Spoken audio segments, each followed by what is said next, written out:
Bienvenidos sean todos a esta tercera sesión del seminario en Undergraduate Seminar in Data Science. Hoy tenemos la presencia del doctor Oldemar Rodríguez, perdón. El doctor Oldemar es catedrático de la Universidad de Costa Rica y de la Universidad Nacional. Obtuvo su bachillerato y licenciatura en matemática pura en la Universidad de Costa Rica y en el Instituto Tecnológico de Costa Rica se graduó con un máster en ciencias de la computación. De igual manera, tiene un doctorado en matemáticas de la decisión por parte de la Universidad de París y un diploma postdoctoral en estadística de la Universidad de Stanford en California.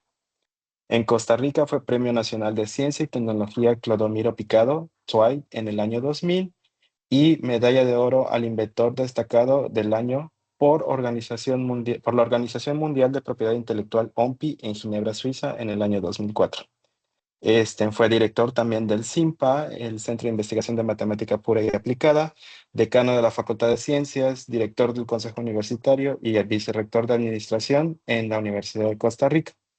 Él nos va a estar hablando acerca de Riemannian Statistics, a New Perspective on Statistical Analysis. Muchísimas gracias, Oldemar, por aceptar esta invitación. Y bueno, pues los dejo con Oldemar. Bueno, muchas gracias, Manuel, por la presentación. Muchísimas gracias por la invitación. Es siempre un gusto y para mí un honor estar en el Tecnológico de Monterrey, en donde pues he tenido la suerte también de ser profesor y de hecho en este momento estar impartiendo un curso en el EGADE en México que se llama Inteligencia Artificial Aplicada a los Negocios. Entonces me siento un poquito de la casa. Entonces, gracias por la invitación. Y bueno, vamos a hablar sobre temas que hemos estado investigando y estamos trabajando en los últimos años. Y se trata de la extensión de la estadística en términos generales al caso de una variedad riemanniana. Esa es la idea. Voy a cerrar acá mi cámara para no interrumpir. Y entonces, pues, también si gustan en cualquier momento hacerme una pregunta, un comentario, con muchísimo gusto pueden interrumpir, no hay ningún problema. Y pues si no, también al final. Bueno, muy bien, vamos a hablar hoy de por qué hablar de estadística riemanniana, un breve repaso de lo que son los métodos de reducción de la dimensión. Vamos a hablar del método Tuesnay y el método UMAP, que son métodos relativamente modernos de reducción de la dimensión. Y luego pues vamos a ver cómo esto es un punto inicial para hacer lo que nosotros llamamos estadística riemanniana en cualquier tipo de datos. Esto de cualquier tipo de datos ya veremos, y es porque en algunos datos específicos ya se habían hecho algunas cosas y vamos a, bueno, al final ver algunas de las referencias. Bueno, yo siempre inicio esta conferencia diciendo que, vamos a ver, veo como que no ha pasado, o sí están viendo una tierra plana. Es que en mi segundo monitor. No, por el momento no. Estamos viendo tu slide.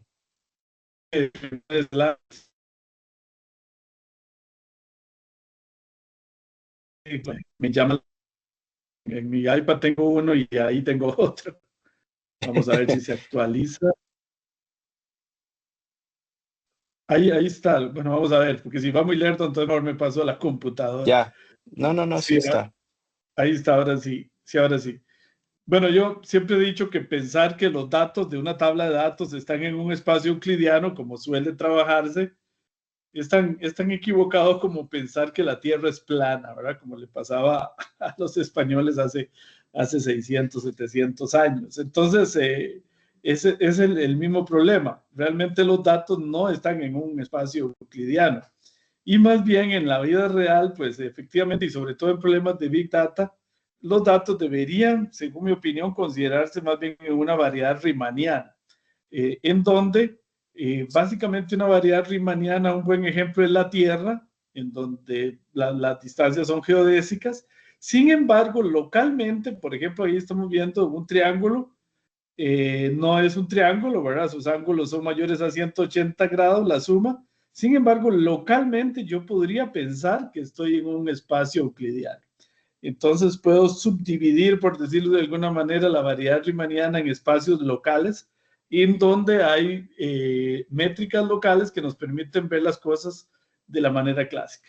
Pero la idea es que básicamente, por ejemplo, yo siempre digo, por ejemplo, acá en Costa Rica, la noción de cerca y largo, por ejemplo, es muy diferente a la noción de cerca y largo en Estados Unidos o incluso en México, porque somos un país mucho más pequeño. Entonces, para nosotros en Costa Rica, un viaje de 150 kilómetros es muy largo. En Estados Unidos es un viaje que se hace todos los días, ¿verdad? Entonces, la noción de distancia es diferente, dependiendo de dónde estés. Y eso sucede en los datos y tiene un impacto importante en los datos. Entonces, la noción de distancia debe ser local. Vamos a ver si me pasa ahí la filmina, que la estoy viendo en las dos pantallas. Vamos a ver. Ahí está. Bueno, entonces, por ejemplo, acá estamos viendo en esta filmina, bueno, uno podría apreciar dos clústeres, ¿verdad? Uno acá y otro acá. Sin embargo, la noción de distancia aquí de uno podría ser muy distinta a la noción de distancia en el segundo clúster verde, que le llamé ahí de 2, pero todavía no se dibuja. ¿Por qué? Porque en el clúster verde vemos mucho mayor dispersión en la data e incluso podría ser eventualmente que el clúster 1 podría estar incluso dentro y ser un clúster dentro de otro clúster, cosa que la estadística clásica usando métricas euclidianas no permiten ver. Veo que ahí apareció. Entonces, por ejemplo, acá en esa filmina que estamos viendo, vemos dos constelaciones 1 y 2 que podrían parecer similares desde una perspectiva, por ejemplo, desde la Tierra. Sin embargo, eso es una cuestión de perspectiva. Podría ser que la constelación 2 esté años luz mucho más adentro que la 1 y que la constelación 1 no sea más que un puntito en la 2, por ejemplo. La metiéramos dentro de la 2 y estuvieran juntas, ni siquiera se vería si utilizáramos la misma métrica. Entonces, esa es un poco la idea de utilizar una variedad riemanniana en donde matemáticamente, pues yo puedo hablar, por ejemplo, de este lado, podría tener un producto interno, un producto escalar y por acá otro, y entonces, por lo tanto, aquí tener una métrica y aquí tener otra. Y así por toda la tabla de datos en particular. Bueno, entonces, la idea de la estadística riemanniana está en la siguiente filmina, que no me aparece. Ahí ya está. Ok, básicamente la idea es que pues tenemos una tabla de datos normal de n filas por p columnas. Entonces yo de alguna manera debería encontrar algún método, algún algoritmo que me logre transformar esa tabla de datos en una variable riemanniana. O sea que de alguna manera pueda calcular distancias locales que yo pudiera aplicar. Entonces, bueno, eso nos transforma la estadística clásica, que es la que tenemos de este lado, en lo que yo llamo la estadística riemanniana, machine learning riemanniano o inteligencia artificial riemanniana, etc. Bueno, entonces, para dar este paso acá de transformar la data clásica en una data riemanniana, explorando, yo estaba realmente trabajando en el método UMAP como tal, ¿verdad? Que es un método bastante moderno y me di cuenta que UMAP, entre todo lo que hace, justamente lo primero que hace es eso, transformar los datos de manera que los mete en una variedad riemanniana. Entonces, es una manera de hacer ese paso. Podrían haber muchas otras, pero esta, que es la que yo estoy aplicando, funciona muy bien. Entonces, por eso es que voy a hablar y explicar qué es el método UMAP. Y antes de hablar del método UMAP, voy a hablar del método TISNE, que, digamos, es la base del método UMAP. Ok. Bueno, antes recordar un poco qué es un método de reducción de la dimensión. Recuerden que un método de reducción de la dimensión como el análisis en componentes principales, por ejemplo, lo que hace es encontrar variables latentes, variables ocultas o factores que me logren explicar la data o por lo menos visualizar la data en menor dimensión. Usualmente, lógicamente, 2 o 3, que es donde el ojo humano permite ver. Entonces, voy a usar este ejemplito muy básico que le llamamos el Student Data, donde tenemos en las filas estudiantes y en las columnas sus notas escolares de matemáticas, ciencias, español, historia y educación física, escaladas entre 0 y 10. Entonces, el análisis en componentes principales, que es un método de reducción de la dimensión, aplicado a esta tablita, como está en la siguiente filmina, que vamos a ver si aparece, lo que hace es transformar, como ustedes conocen, los datos en componentes principales. Básicamente hace una rotación de ejes y para lograr visualizar los datos de mejor manera. Vamos a ver si aparece ahí la filmina.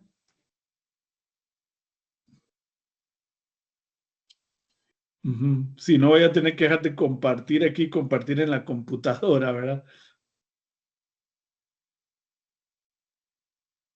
Por alguna razón.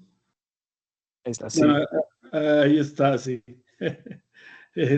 Bueno, entonces les decía que el análisis en componentes principales, pues calcula las componentes, ¿verdad?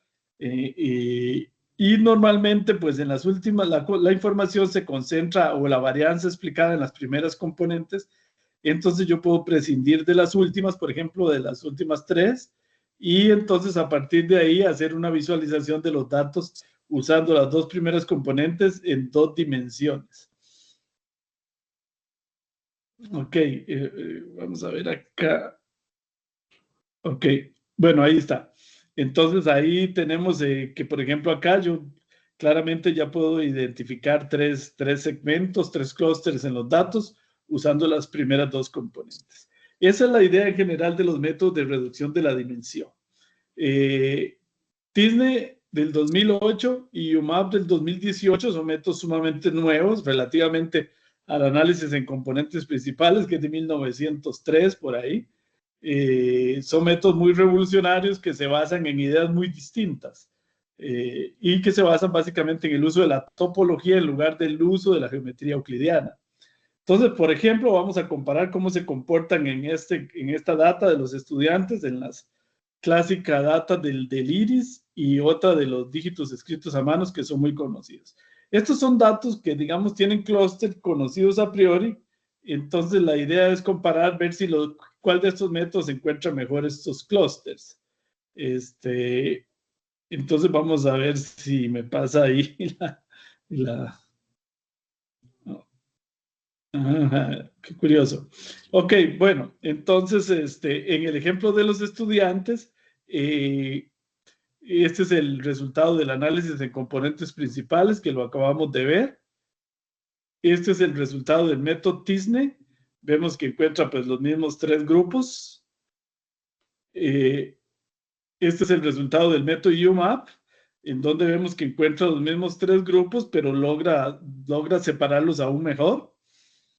Ahora, este es un ejemplo muy, muy sencillo. Veamos el ejemplo de la tabla iris, que es conocido, y tenemos 3 categorías ahí: versicolor, virgínica y setosa. Y entonces ahí vemos la ejecución del análisis en componentes principales, que tiende a confundir un poquito aquí la versicolor y la virgínica. Aquí vemos la ejecución de Disney, que prácticamente separa de forma perfecta las 3 categorías.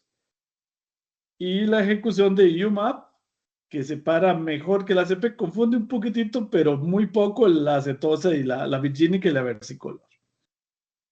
Bueno, el ejemplo de los dígitos escritos a mano, que la idea es reconocer el dígito, que es un verdadero problema ya de reducción de la dimensión, porque aquí tenemos que cada píxel de la imagen se estira en un vector y entonces realmente tenemos 784 variables. Entonces sí tenemos un problema más importante de reducción de la dimensión, ¿verdad? Entonces en ese caso ahí vemos la ejecución del PCA, que pues claramente confunde bastante los dígitos. Y ahí vemos voy a hacerle acá, qué curioso, ya descubrí que haciéndole ahí a la tablet lo pasa. Pareciera que es un problema de la tablet. Hace una separación bastante mejor de los dígitos que lo hacía el análisis en componentes principales. Y acá ahora vemos la ejecución del método UMAP, que es mucho mejor que las anteriores, verán este problema realmente importante de separación de distinguir los dígitos. Bueno, entonces vamos a explicar brevemente qué es el método TISNE y qué es el método UMAP. TISNE viene de T-Distributed Stochastic Neighbor Embedding. Fue propuesto por este señor, Bruno van der Matten, de la Universidad de Tilburg, en el año 2008, lo cual es bastante reciente desde el punto de vista matemático. Y la idea del algoritmo es la siguiente. Este método inicia calculando una matriz de distancias, ¿verdad? A partir de la tabla X, calcula la matriz de disimilitudes como en un clustering jerárquico. Luego hace algo interesante y es que convierte estas disimilitudes en probabilidades, dividiendo entre el máximo. ¿Cómo se muestra en esta figura? Pues entre el máximo no, calcula la suma, divide entre la suma y entonces ahora todas suman 1 y entonces estas distancias de, por ejemplo, de un punto contra todos los demás de la tabla de datos se pueden ver como una distribución de probabilidad. Entonces, la idea de TISNE es la siguiente, es una idea curiosa pero computacionalmente muy cara. Digamos que él tiene el espacio en n dimensiones, digamos que por ejemplo 3. Y entonces él lo que hace es, si los datos viven aquí, los tira, por decirlo de alguna manera, al azar en 2 dimensiones. Y entonces él empieza a hacer eso muchísimas veces hasta que la distribución de probabilidad de las distancias de los datos acá, en baja dimensión y en alta dimensión, se parezcan lo más posible. Entonces se empieza a comparar la distribución en la data de alta dimensión contra la distribución de probabilidad en la baja dimensión, fila por fila de las distancias. Acá se usa la distribución TD-Students por razones técnicas que no tengo tiempo para explicar y acá se usa la normal. Pero lo que hace es comparar que esas dos se parezcan lo más posible. Entonces lo que hace el método es shuffle the data o como que tira los datos aleatoriamente y va comparando la matriz de distancias original contra la del plano proyectado, hasta que se parezcan lo más posible. Y esa comparación lo hace a través de las distribuciones de probabilidad con este criterio. Y entonces para cuando en algún momento esas matrices sean lo más parecidas posibles. Claro que evidentemente el problema es que computacionalmente eso es pesadísimo. Y por eso es que pues hace 20, 30 años no era viable, pero hoy en día pues se puede hacer, aunque es bastante lento este método. Entonces TISNE tiene varias limitaciones, es computacionalmente muy caro. Si se ejecuta varias veces puede dar diferente, porque como arranca al azar. Y uno de los principales problemas es que él retiene la estructura local, pero no la global. Y matemáticamente esto significa que preserva la inercia intraclases, pero no la inercia interclases. Porque básicamente él coloca los clústeres, pero estas distancias entre los clústeres no tienen significado. Es como que yo le diga en un grupo de estudiantes, por un lado póngase las mujeres y por otro los hombres. Pero la distancia entre los grupos no tiene nada que ver, es totalmente circunstancial, ¿verdad? Entonces ese es un problema porque si quisiera hacer esto predictivo, por ejemplo, tendría problemas serios. Bueno, entonces el método UMAP, propuesto en el 2018 por Leland Maxins del Instituto Turel en Canadá, tuve la suerte de verlo una vez dando una conferencia allá en Stanford y me llamó mucho la atención toda su filosofía. Él no publica en journals reconocidos ni nada, él todo lo publica open source. Y de hecho su paper del UMAP no fue publicado en un journal, sino está ahí totalmente abierto, pero sin embargo tienes millones de citas. Bueno, entonces el UMAP viene a tratar de mejorar al TISNE, básicamente esa es la idea.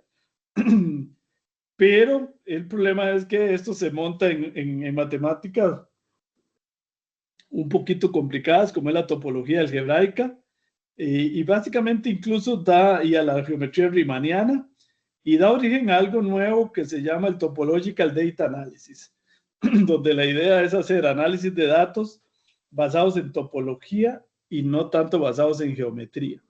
Es decir, tratar de que por ejemplo, las proyecciones de datos preserven más la forma y no tanto las distancias, que es lo que se hace en los métodos más clásicos. Entonces, bueno, UMAP trabaja de una manera similar a Tisney, es decir, igual, él tira los datos al azar en un plano, aunque se dice que puede ejecutarse 2 veces y da lo mismo, aunque yo he visto que en la práctica no es cierto, pero, y compara con los datos en alta dimensión, igual. Lo que pasa es que entonces, esa comparación la hace de manera muy diferente y además lo que busca es un poquito diferente. Él no busca tanto que aquí se repliquen las distancias de acá, sino que se preserven los invariantes topológicos. Básicamente, digamos, en términos más intuitivos, que se preserven las formas que hay en los datos y no exactamente las distancias. Entonces, esa es un poco la idea. Entonces, para eso, pues, lo primero que Maxine introdujo es que hay que pensar de que los datos están en una variedad riemanniana, ¿verdad? Y que vamos a tener distancias, por lo tanto, locales. Y nociones de distancia, área, ángulo, etcétera, locales. ¿Por qué esto es tan importante?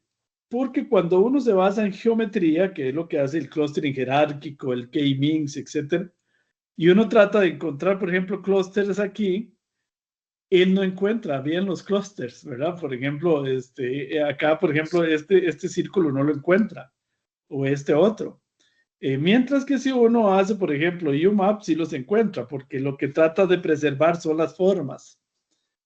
En los métodos clásicos se había inventado el DB-Scan, que trata de encontrar este tipo de cosas, pero de otra manera, viendo como densidad.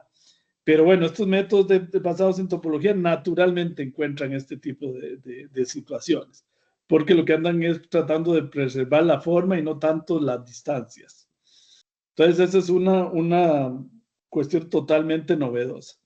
Bueno, entonces, ¿cómo hacemos para entrarle a eso? Bueno, lo primero es que entonces hay que empezar a estudiar un poco de topología algebraica.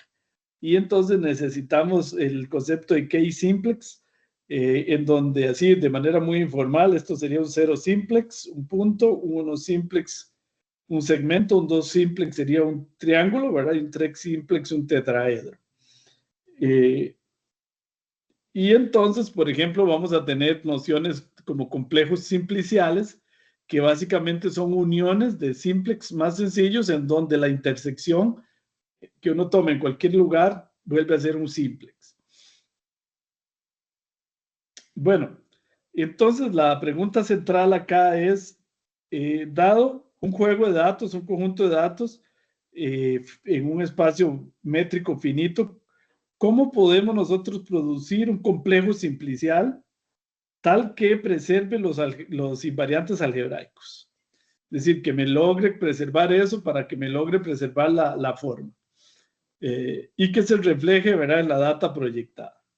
Entonces, por ejemplo, si quisiéramos hacer clustering como clustering jerárquico, en este caso esto funciona mucho mejor. Vean, por ejemplo, con simplex, yo puedo, bueno, fijar un parámetro epsilon. Entonces vamos a decir que 2 puntos X y Y están en el mismo clúster si ellos están conectados por un camino de tamaño K. ¿Qué es este camino? Significa que los puntos, yo fijo un radio K y si hago círculos de radio K alrededor de todos ellos, siempre hay intersección. Entonces, si sucede eso, están en el mismo clúster.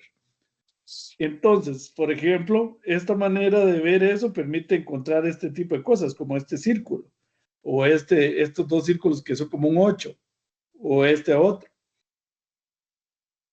Entonces, por ejemplo, bueno, antes de seguir, la escogencia del epsilon es crítica, ¿verdad? Porque si yo cojo un epsilon muy chiquitito, pues tendría solo clúster de un elemento, o si cojo un epsilon muy grande, pues tengo un solo clúster. Entonces hay que buscar el epsilon ideal. Entonces, por ejemplo, acá ven que un epsilon ideal como este, en C, me permite encontrar un clúster ahí y 3 datos atípicos, ¿verdad? Pareciera que ese es el épsilon ideal. Ahora, ¿cómo se calcula este épsilon?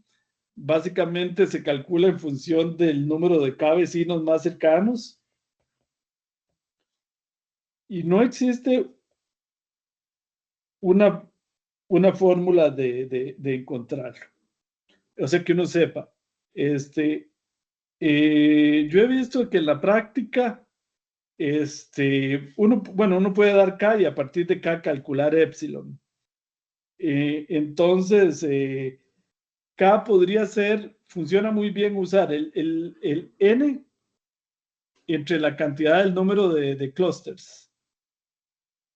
O sea, básicamente es como la cantidad de elementos promedio que tendría cada clúster. Eso siempre funciona bien. Ahora, eso es jodido porque eso significa como que uno conocía los clústeres a priori, ¿verdad? Por ejemplo, en Iris, ya son 150 datos, hay 3 clústeres y cada uno tiene 50. Entonces, funciona perfectamente si yo le pongo 50 acá y ese me encuentra el épsilon adecuado. Pero entonces, más o menos, ese podría ser un parámetro. Y yo lo multiplico aquí siempre por 2. Porque, ¿verdad? En promedio podría haber un clúster más grande que el otro, ¿verdad? Entonces, para no pensar que todos tienen la misma cantidad de elementos. Y eso funciona bien en la práctica. Bueno, entonces necesitamos un poquito de topología. Entonces vamos a definir el nervio. El nervio de una cobertura en un espacio topológico X es un complejo simplicial que cumple lo siguiente. Para cada conjunto, para cada básicamente abierto en la topología, vamos a tener un vértice en el complejo simplicial y vamos a tener un K-simplex si la intersección de estos K conjuntos es distinto de vacío. Entonces, por ejemplo, acá digamos que tenemos este espacio topológico X, que es la unión de 5 conjuntos. Entonces, el nervio sería este. Vean que U5, por ejemplo, se conecta con U2, U1, U4 y U3. ¿Por qué? Porque el U5 se interseca con U1, con U2, se interseca con todos. Pero, por ejemplo, el U1 se interseca solamente con el 4, con el 2 y con el 5, ¿verdad? Entonces, bueno, esto sería el nervio asociado a este espacio topológico. Para el caso finito existe un corolario que se le llama el check complex, que es lo mismo, nada más que vean que aquí estamos con X en Rn. Básicamente estamos pensando en que ya vamos a tener una tabla de datos con n filas que están en Rn. Entonces vamos a tener acá un vértice para cada fila de la tabla de datos, para cada punto. Y igual vamos a tener un K-simplex si esta intersección de las bolas de radio epsilon son distintas de vacías. Entonces, por aquí, si esto sucede y estas 4, todas estas se intersecan de alguna manera, bueno, esta no sé, esa era un poquito más grande, entonces voy a construir un K-simplex que me refleje esa intersección. Eso es en el caso finito. Entonces, vean que aquí es donde entra el radio epsilon, que es un parámetro de los modelos en general. Entonces, por ejemplo, acá vean,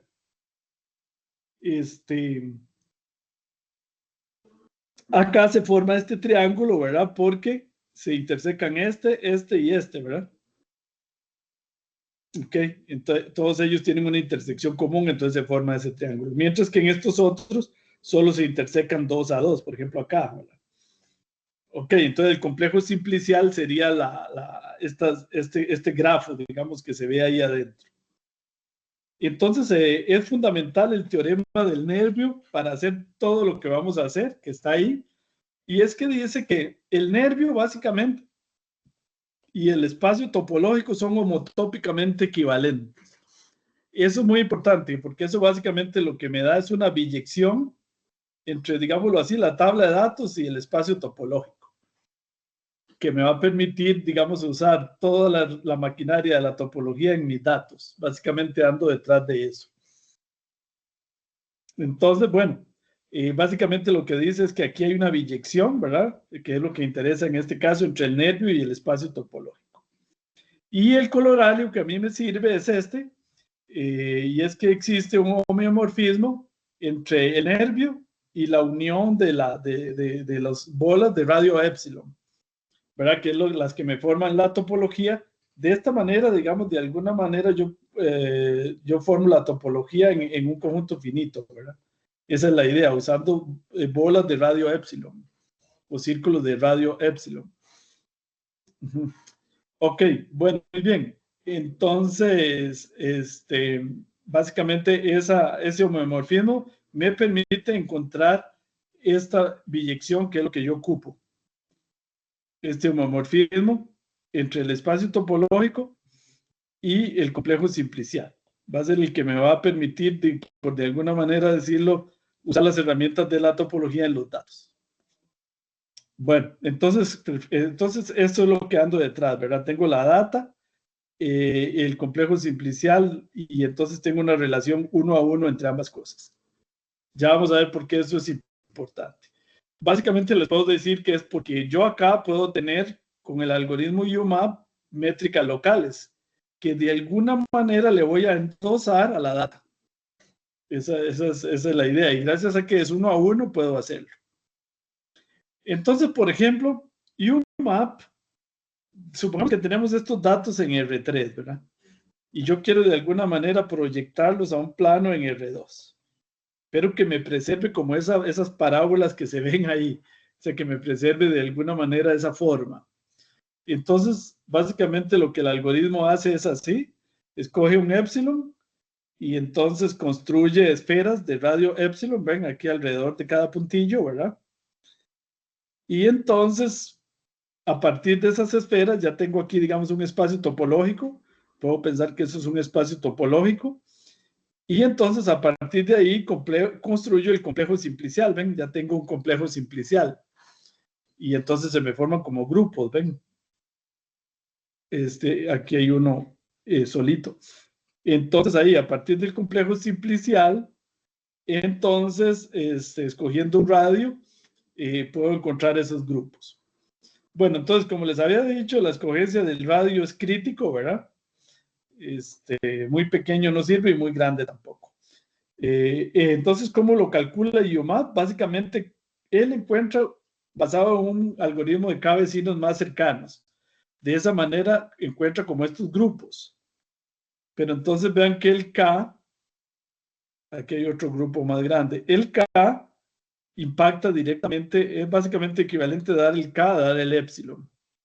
Entonces, como les decía, básicamente yo recomiendo K igual a la parte entera, ¿verdad? De N, dividido entre el número de clusters.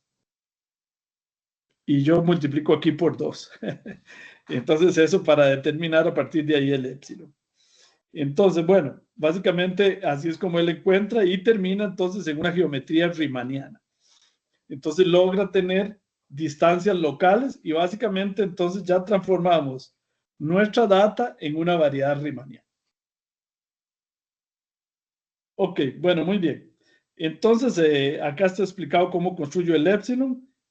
Esto es muy importante, acá lo pongo en rojo porque esto significa que el algoritmo UMAP me dota o me induce en los datos métricas locales, que es lo que yo andaba buscando. De alguna manera poder encontrar esas métricas locales.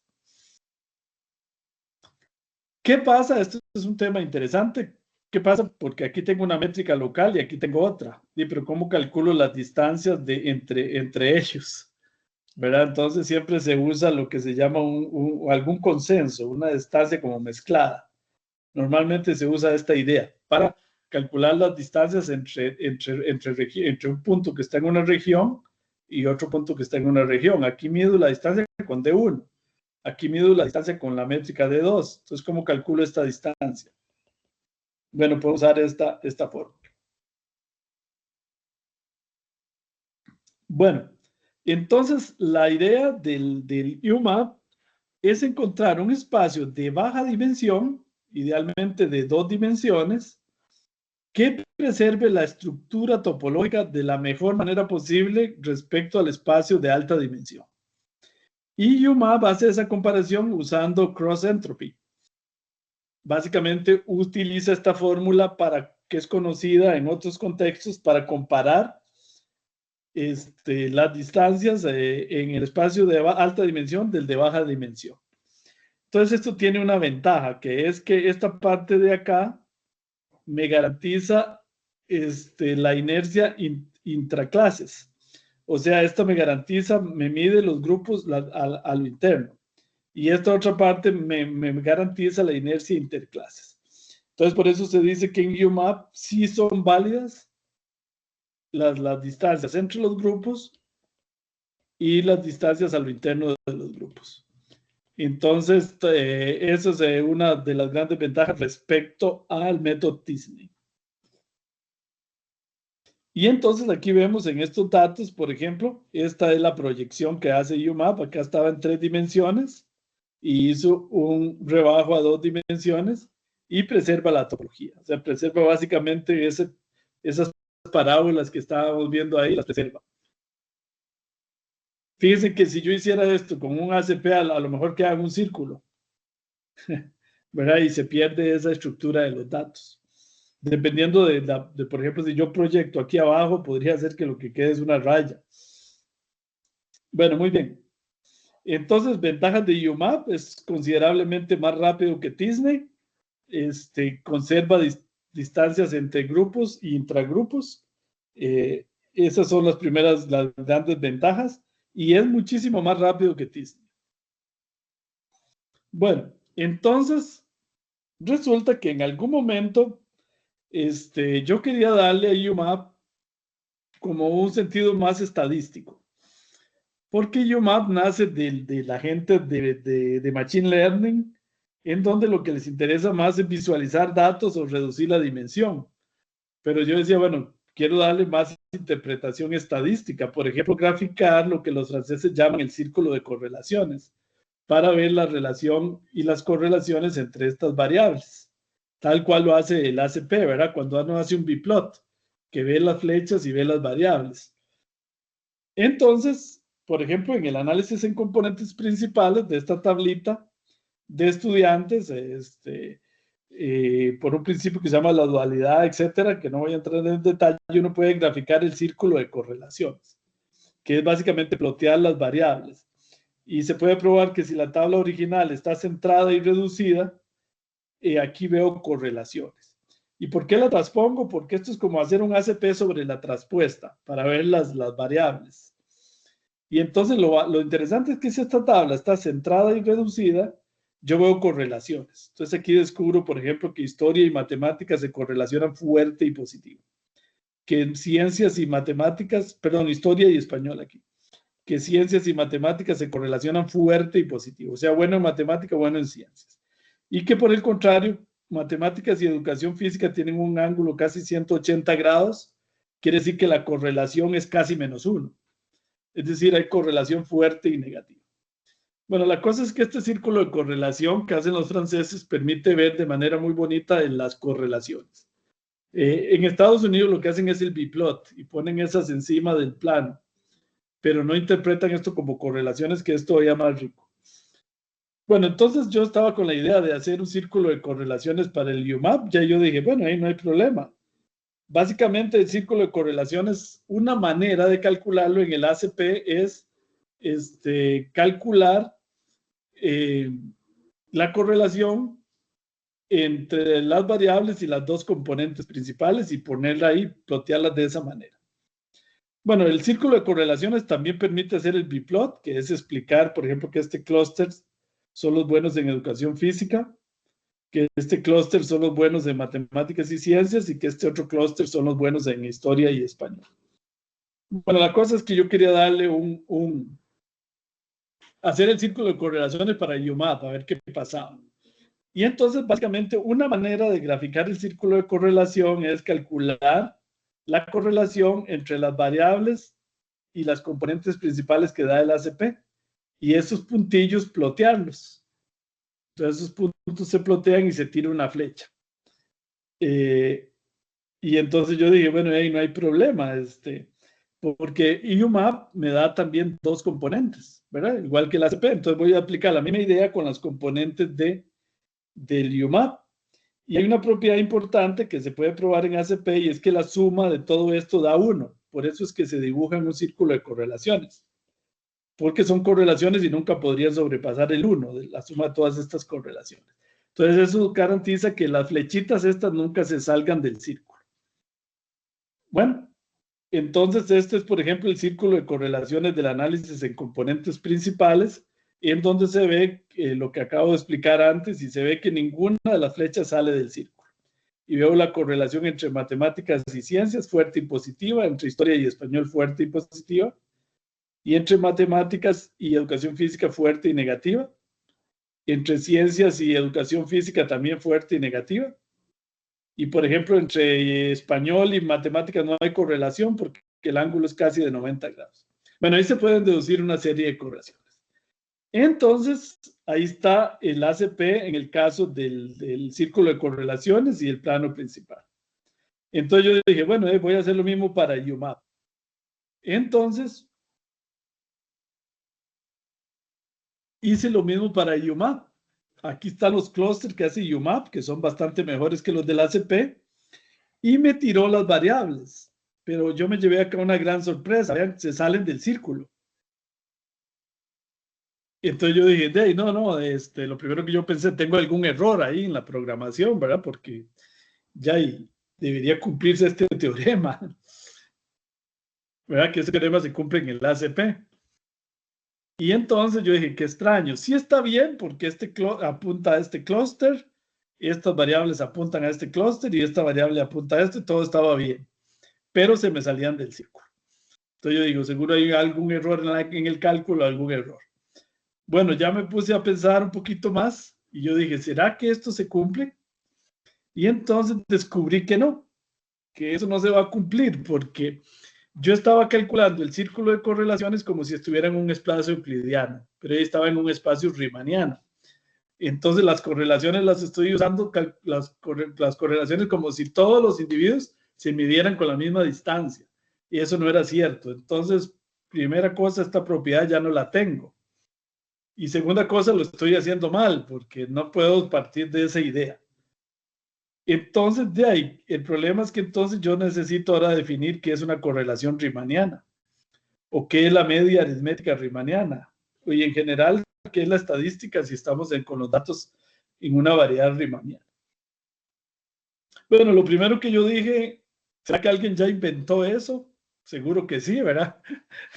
Entonces, lógicamente, lo primero que uno hace es buscar en Google y me encontré, ¿verdad? Esto fue hace varios años, que Thomas Fletcher de la Universidad de Virginia había escrito un libro que se llamaba Geometría Riemanniana y Estadística en la Geometría Riemanniana para datos de médicos, para imágenes médicas.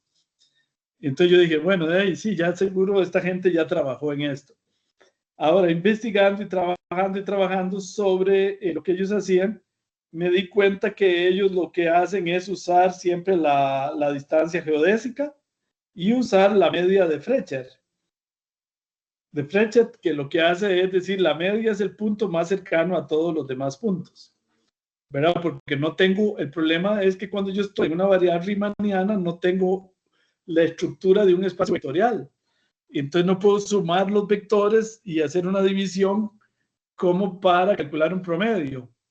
Entonces, bueno, ellos usan bueno, de ahí sí, esta es una propiedad que cumple la media aritmética o el centro de gravedad, es el punto más cercano a todos los puntos, y entonces ellos usan la distancia geodésica. ¿Por qué la distancia geodésica? Porque las imágenes médicas siempre son como esferas o elipsoides o cosas así. Entonces ellos suponen que ahí la distancia se mide así y listo.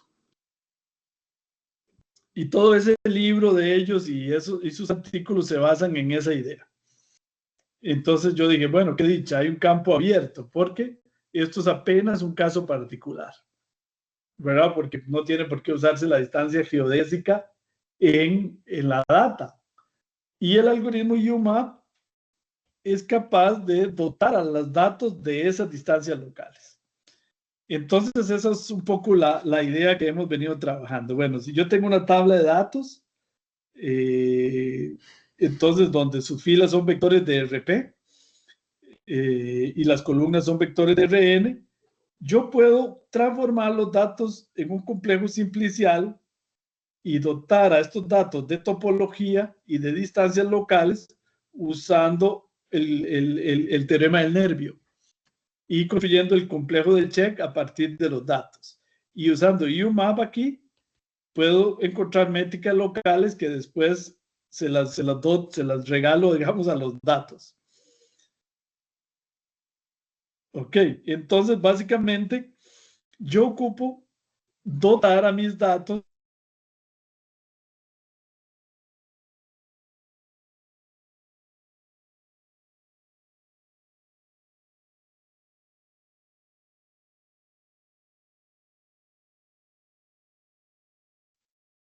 que calcula una matriz de similitud de check y a los grafos les asocia unos pesos que son una similitud. Básicamente es una matriz de similitudes.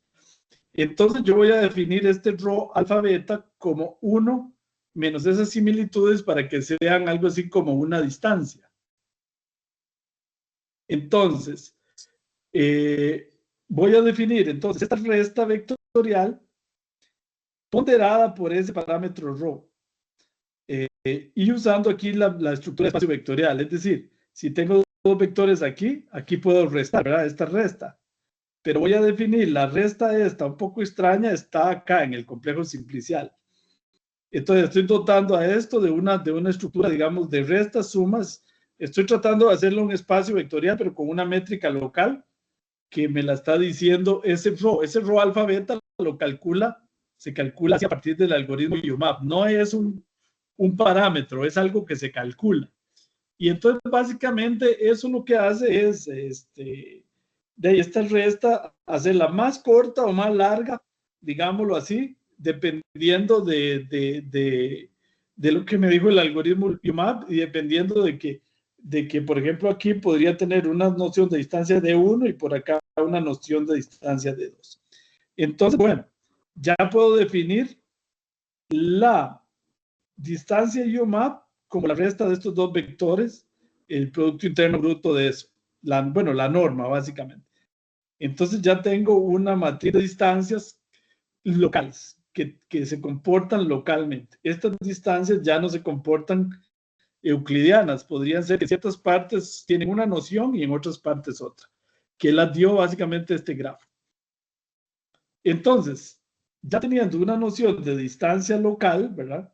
Básicamente mis datos podríamos decir que ahora son una variedad riemanniana y entonces voy a usar una idea similar a la métrica, a la media aritmética o al centro de gravedad de Frechet, es la misma idea, pero aquí no uso distancias geodésicas, sino uso la distancia que me indujo el algoritmo UMAP, que me logró dotar a los datos de distancias locales. Y entonces, ya teniendo una resta, puedo definir una matriz de varianzas, covarianzas, de la manera clásica, pero con esta resta, ¿verdad? Entonces, tengo una matriz de varianzas, covarianzas que toma en cuenta las distancias locales. ¿Ok? Y entonces puedo definir la resta, bueno, de esta manera. Y entonces, y defino el centro de gravedad como el punto más cercano a todos, porque ya tengo una manera de determinar cuál es el punto más cercano a todos. Y entonces, a partir de la matriz de varianzas, covarianzas, puedo calcular la matriz de correlaciones. Y entonces, ahora tengo unas correlaciones, pero que toman en cuenta las distancias locales. Y entonces, ahora ya logré demostrar que sí se cumple esta propiedad. Ya con una correlación, digámoslo así, esto sería una correlación riemanniana. Ya no es una correlación clásica. Y entonces se me arregló el problema. Ya mi círculo de correlaciones no se salen las flechas. Y entonces tengo un círculo de correlaciones asociado al plano principal que hacía UMAP, que es mucho mejor que el que hacía la ACP, los clústeres son mejores, y las interpretaciones, en este caso muy sencillo, son exactamente las mismas. Bueno, entonces ahí logramos, ya digamos, hacer el proceso riemanniano, que la idea en general es, bueno, encontrar alguna forma de dotar a los datos de métricas locales. Así tengo los datos en una variedad riemanniana. Y así yo puedo hacer estadística riemanniana en lugar de estadística clásica. Yo lo que he encontrado es que UMAP funciona muy bien acá. Pero alguien alguna vez me dijo, no, lo que usted hace es más general, no tiene por qué usar UMAP. ¿Qué tal si usamos algún método de optimización con algún criterio para encontrar las distancias locales? O alguna otra idea, o incluso un criterio experto para definir las distancias locales. O en datos reales, por ejemplo, en datos de tarjetas de crédito, uno podría definir distancias locales basados, por ejemplo, en el monto de la transacción, que es mucho más importante que las otras variables, etcétera. Entonces, la forma en que yo transformo la data en una variable riemanniana podría variar mucho. Este método funciona muy bien para cualquier tipo de datos y sobre todo cuando uno tiene datos muy grandes. Logra encontrar esas distancias locales. Bueno, muy bien. Resulta que he seguido trabajando en el asunto y entonces he estado generalizando la estadística en básicamente toda la estadística para el caso de estando en una variable riemanniana. Una de las cosas que hemos trabajado es la regresión, ya la tenemos lista, y el análisis en componentes principales riemanniano. Uno podría pensar, ¿para qué vas a hacer el análisis en componentes principales si ya tenés el UMAP? El UMAP, el problema es que tiene ciertas críticas y de que si se pueden hacer clúster o no aquí. Yo pienso que sí, pero hay ciertas críticas. Otra cosa es que aquí no tengo ninguna estructura de espacio vectorial, no tengo linealidad, y entonces se pierden un montón de cuestiones como la varianza explicada, cuánto aporta el aporte de cada variable a las componentes, etc. Hay mucha cosa que se pierde. Y entonces valdría la pena tratar de hacer un análisis en componentes principales riemannianos para recobrar todo eso, digámoslo así. Y bueno, y en eso he estado en los últimos tiempos, después de que hicimos la regresión y da resultados bastante interesantes, bastante mejores. El algoritmo del ACP riemanniano más o menos iría así. Yo calculo el grafo de UMAP. A partir del grafo de UMAP calculo las similitudes que les mostré antes, la matriz de similitudes. A partir de la matriz de similitudes calculo los ρ que ponderan las distancias y con esos ρ calculo la matriz de distancias y con esas matrices de distancias puedo calcular los centros de gravedad y puedo calcular la matriz de varianzas, covarianzas y a partir de ella calculo la matriz de correlaciones y a partir de la matriz de correlaciones ya sigo igual a como siempre se ha hecho. Calculo los vectores y valores propios de esta matriz. Calculo las componentes principales y calculo las correlaciones principales. Ahora, procedo igual, pero no exactamente igual, porque estoy usando esta nueva álgebra, ¿verdad? Para hacer todos esos cálculos. Entonces tengo una álgebra riemanniana, por decirle de alguna manera. Entonces, básicamente ese algoritmo generaliza el análisis en componentes principales para que utilice la noción de métricas locales. Entonces, para ir terminando, aquí he estado corriendo algunos ejemplos. Por ejemplo, estos datos que son simulados son 2.900 filas con 10 variables. Digamos, yo los generé al azar de esta manera. Digamos, ven que aquí hay cosas que el ACP normal que le cuesta mucho ver. Un clúster anaranjado dentro de este azul y uno rojo dentro de este verde y por acá uno como moradito aislado.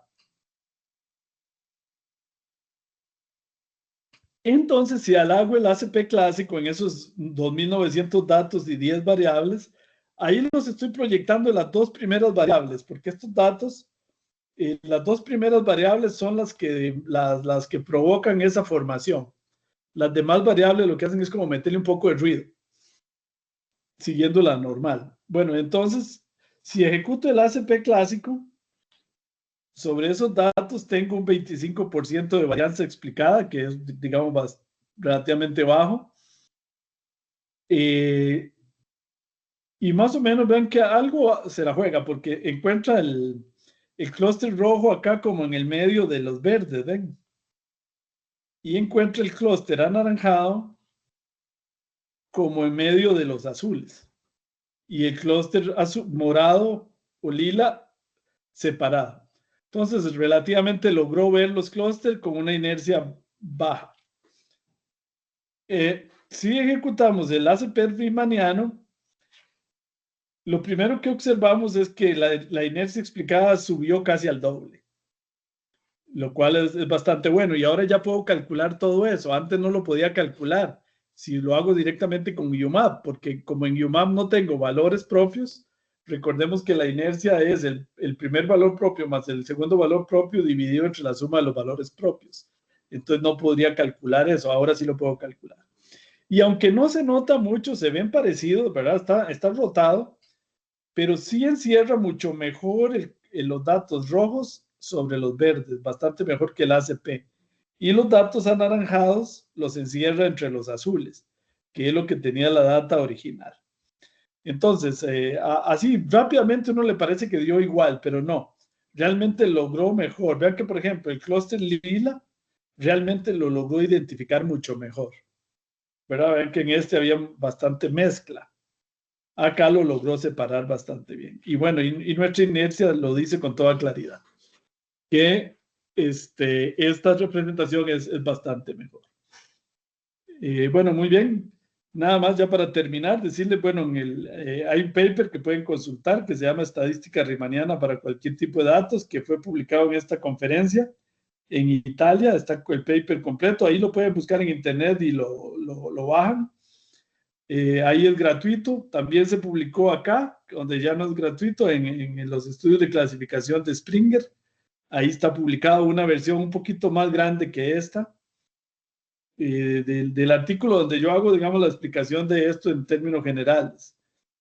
Y luego ahí está este artículo que no ha salido publicado, pero que está en proceso, que se llama Riemannian Principal Components Analysis, y en donde se hace toda la explicación de ese algoritmo, todo el detalle de cómo se llega ahí, y donde se prueba una cosa interesante, y es que ese algoritmo, uno podría decir, bueno, es que de ahí, si yo tengo la variedad riemanniana así, y tengo una métrica aquí, y otra aquí, y otra aquí, se prueba ahí que si yo hiciera un ACP aquí, otro aquí, otro aquí, otro aquí, de alguna manera los uno para proyectar da exactamente igual que lo que da este algoritmo.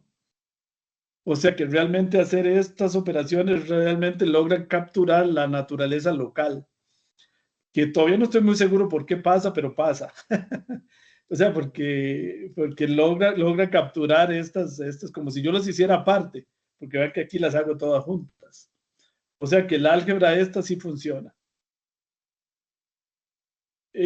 Bueno, muy bien, eso es lo que les quería explicar el día de hoy. Muchísimas gracias y cualquier pregunta con muchísimo gusto.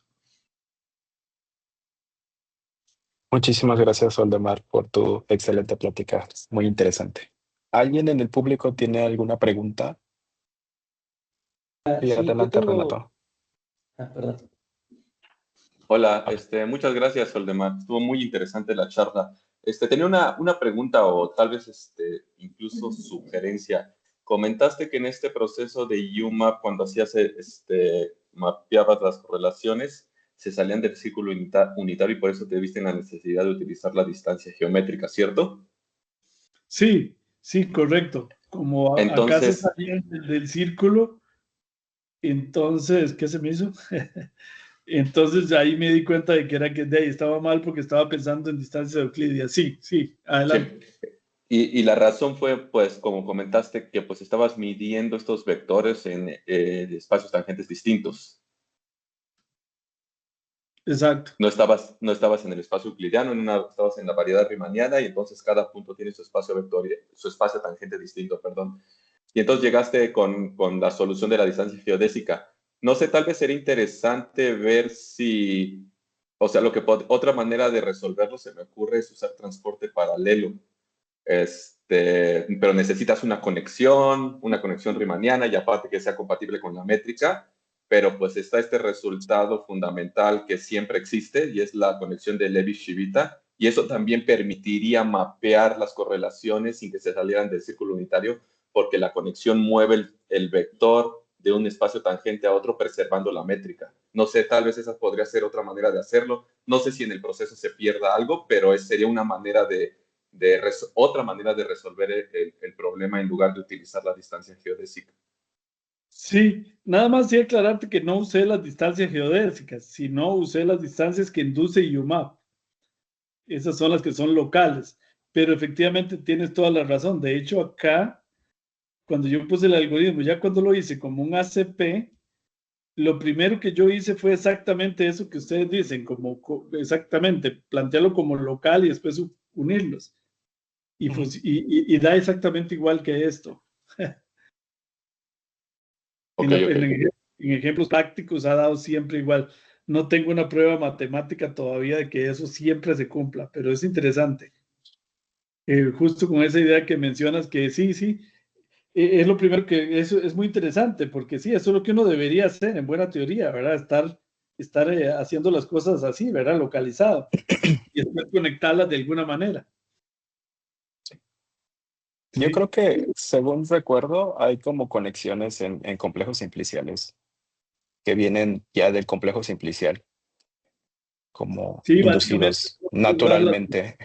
la distancia merge es una manera. Ujú, ujú. Sí, pero aquí el problema que creo que se enfrentaba Oldemar era que incluso aunque tuvieran estas métricas, no preservaban el Producto Interno cuando los movías de uno a otro.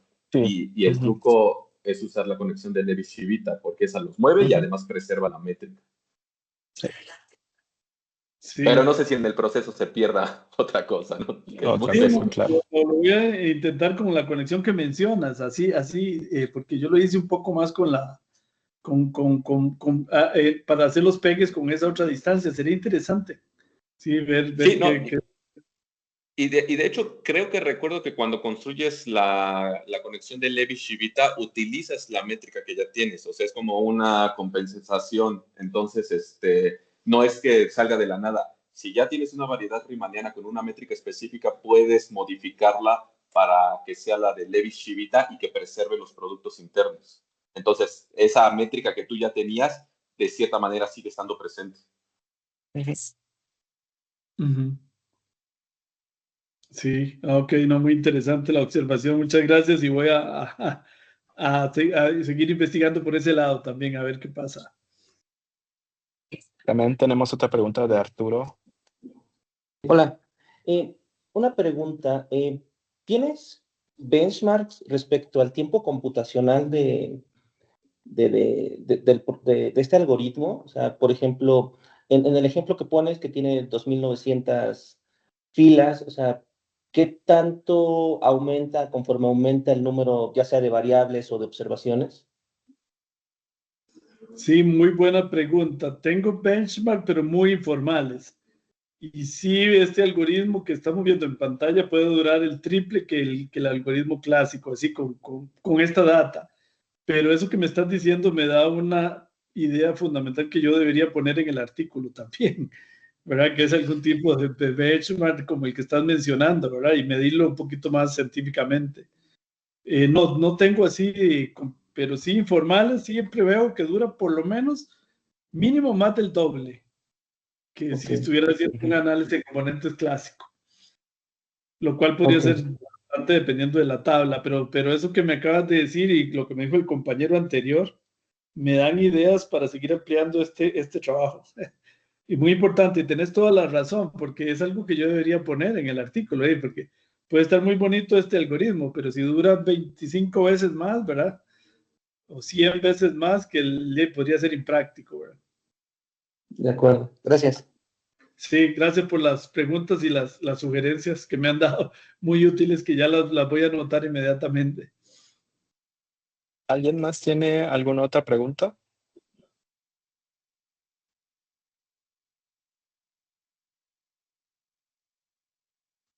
Bueno, si no hay más preguntas, agradecemos a Aldemar. Muchísimas gracias por esta plática, fue increíble. Nos vemos la próxima sesión. Hasta ahorita. Ah, bueno, Renato tenía una mano levantada. No sé si. No, perdón, iba a aplaudir, pero me Ah, confundí de manita. bueno, pues muchísimas Muchas gracias, gracias. Aldemar, por esta plática increíble. De verdad te lo agradecemos muchísimo. Bueno, Y no, muchísimas gracias por la invitación, más bien, y pues espero, Dios primero, algún día pues ir allá a visitarlos directamente a Monterrey. Me encantaría sí, muchísimo. A mí me encanta México Yo siempre digo, si tuviera que irme de Costa Rica, me voy para México. Y no es porque estén ustedes ahí, pero me encanta y entonces ojalá pudiera ser allá presencialmente. Perfecto. Pues nos vemos la próxima sesión. Apenas tenga la información, se los haré pasar. Muchísimas gracias a todos por asistir.